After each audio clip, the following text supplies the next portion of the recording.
بسم اللہ الرحمن الرحیم۔ فلائی نیوز کے تمام دیکھنے اور سننے والوں کو خوش آمدید۔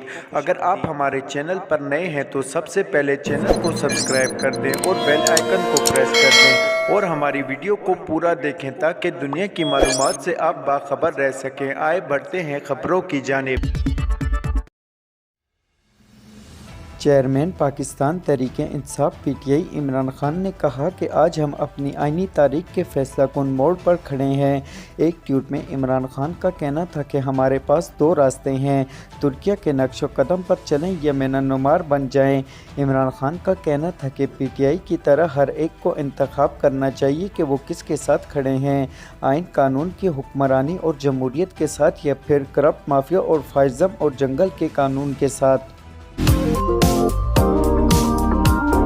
وزیراعظم شہباز شریف کا کہنا ہے کہ آئی ایم ایف کی تمام شرائط منوعاً مان لی گئی ہیں۔ مسلم لیگ نون کی پارلیمانی پارٹی کے اجلاس سے خطاب میں وزیراعظم شہباز شریف کا کہنا تھا کہ عمران خان نے پاکستان کو مشکلات میں مبتلا کیا، ملک کی ساکھ داؤ پر لگا دی اور ملک کو معاشی دلدل میں پھنسا دیا۔ چین کے منصوبوں پر سنگین الزامات لگائے عمران خان اور ان کے حواریوں نے کہا کہ چین کے منصوبوں میں 45% کرپشن ہوئی، چین نے $30 ارب کی سرمایہ کاری کی اور اسی پر بونڈے الزامات لگائے گئے۔ شہباز شریف کا کہنا تھا کہ عمران خان نے سخت ترین شرائط پر آئی ایم ایف پروگرام پر دستخط کیے۔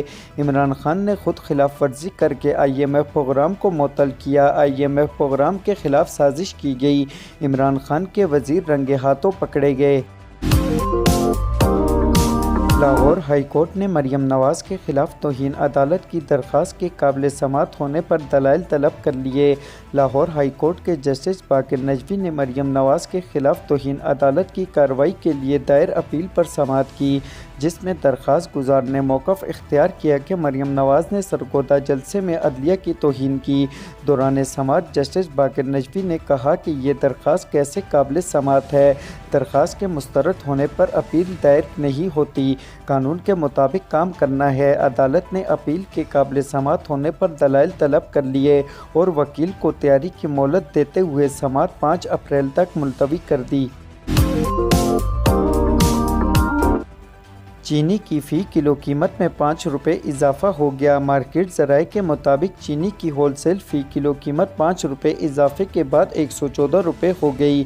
مارکیٹ ذرائع کا کہنا ہے کہ گزشتہ ہفتے کو ہول سیل بازار میں چینی کی فی کلو قیمت $109 تھی۔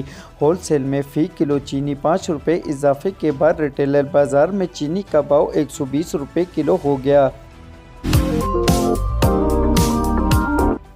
شام میں اسرائیل کے فضائی حملے میں ایرانی پاسداران انقلاب کا ایک اور ممبر جاں بحق ہو گیا۔ عرب میڈیا کے مطابق ایرانی میڈیا کا کہنا ہے کہ اسرائیل نے دشمق کے قریب فضائی حملہ کیا، جس کے نتیجے میں پاسداران انقلاب کا ایک اور ممبر جاں بحق ہو گیا۔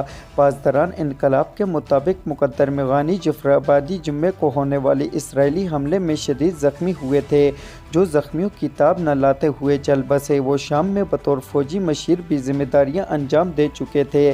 ایران کا کہنا ہے کہ اسرائیل اپنے اس جرم پر جواب دہ ہوگا اور اسے اس کی قیمت ادا کرنا پڑے گی۔ شام میں کام کرنے والی انسانی حقوق کی تنظیم کا کہنا ہے کہ جمعے کو شام میں کیے جانے والا اسرائیلی حملہ مارچ کے مہینے میں مسلسل چھٹا حملہ تھا، جس میں پاسداران انقلاب کا ایک اور ممبر جاں بحق ہوا۔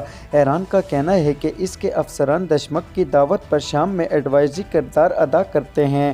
شام میں جنگ کے دوران اب تک پاسداران انقلاب کے متعدد سینئر ممبر جاں بحق ہو چکے ہیں۔ اینٹی کرپشن پنجاب نے اربوں روپے کی کرپشن کے الزام میں سابق صوبائی وزیر سیاحت ڈاکٹر یاسمین راشد کے خلاف انکوائری شروع کر دی۔ ترجمان اینٹی کرپشن پنجاب کا کہنا ہے کہ سابق صوبائی وزیر سیاحت ڈاکٹر یاسمین راشد کے خلاف انکوائری پنجاب انسٹی ٹیوٹ آف کارڈیولوجی میں اربوں روپے کی کرپشن کے الزام پر کی جا رہی ہے۔ ترجمان اینٹی کرپشن پنجاب کے مطابق سابق صوبائی وزیر ڈاکٹر یاسمین راشد پر پارکنگ، کینٹین اور صفائی کے ٹھیکوں میں رشوت کا الزام ہے۔ سابق صوبائی وزیر کو 4 اپریل کو دوپہر 12 بجے طلب کر لیا گیا ہے۔ اینٹی کرپشن پنجاب کے ترجمان کا کہنا ہے کہ ایگزیکٹو ڈائریکٹر پی آئی سی اور ایم ایس پر یاسمین راشد کو کروڑوں روپے رشوت دینے کا الزام ہے۔ ایگزیکٹو ڈائریکٹر PICMS ڈاکٹر محمد تحسین اور MS ہر چیز ڈاکٹر شکیل کو بھی طلب کیا گیا۔ AMS اسٹور فارمیسی ڈاکٹر مسعود نواز کو بھی ڈاکٹر یاسمین راشد کے ہمراہ طلب کر لیا گیا۔